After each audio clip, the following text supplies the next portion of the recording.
Assalamualaikum warahmatullahi wabarakatuh. Perkenalkan, nama saya Nista Zahra dengan NIM 1217020005. Saya mahasiswi Biologi Fakultas Sains dan Teknologi UIN Sunan Gunung Jati Bandung, kelas A1. Pada video ini, saya akan melakukan praktikum mandiri mengenai sifat-sifat koloid, yaitu efek tindal dan koagulasi. Untuk lebih lanjutnya, silahkan simak video berikut. Alat dan bahan yang digunakan pada percobaan ini ada air, susu kental manis, gula, kopi, perasan jeruk nipis, senter, sendok sebagai pengaduk, dan 3 buah gelas.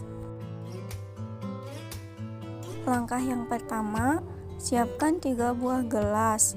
Pada gelas yang pertama, campurkan gula dengan air.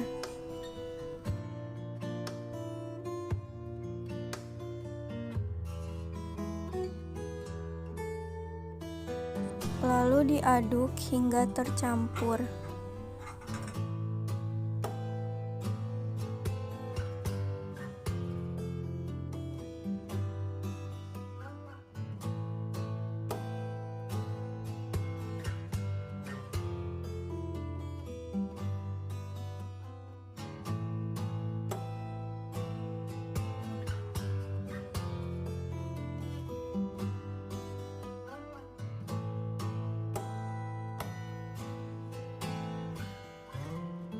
Pada gelas kedua, campurkan susu dengan air.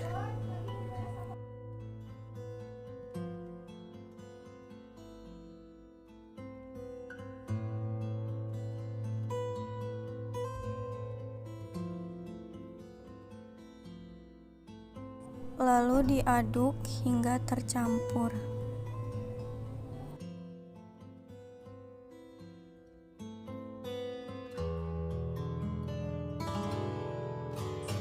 Pada gelas yang ketiga, campurkan kopi dengan air.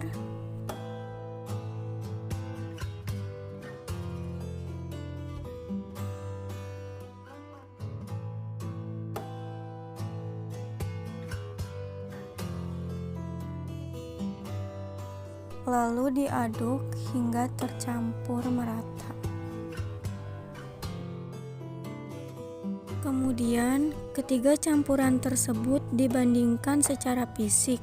Pada air gula, terlihat satu fasa yang homogen, berwarna jernih, stabil, dan tidak ada endapan. Pada air susu, terlihat satu fasa walaupun sebenarnya terdiri atas 2 fasa, berwarna keruh dan stabil. Dan pada air kopi, terlihat jelas terdiri atas 2 fasa yang heterogen, terpisah secara perlahan dan tidak stabil. Selanjutnya, dilakukan uji efek tindal dengan mengarahkan cahaya ke masing-masing larutan uji. Pada air gula, cahaya diteruskan ke sisi lain gelas dan efek tindal tidak tampak. Ini merupakan salah satu ciri dari larutan sejati.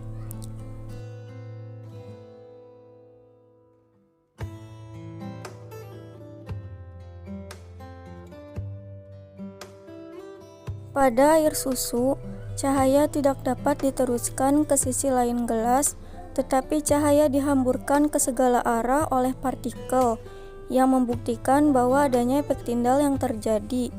Adanya efek tindal merupakan salah satu sifat dari koloid.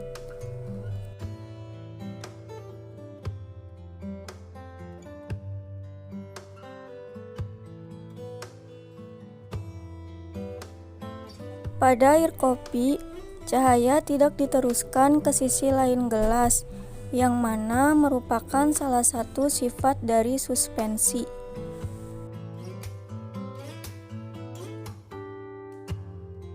Langkah yang pertama, siapkan 1 gelas susu. Kemudian, tambahkan perasan jeruk nipis ke dalam susu tersebut.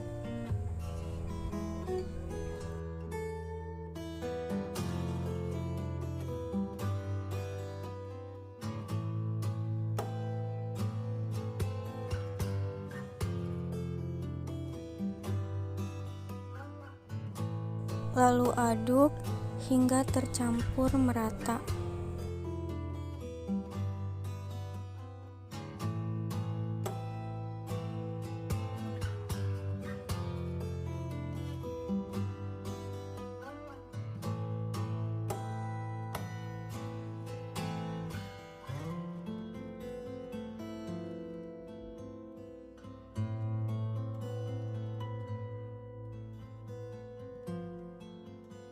Diamkan selama beberapa saat untuk melihat perubahan yang terjadi.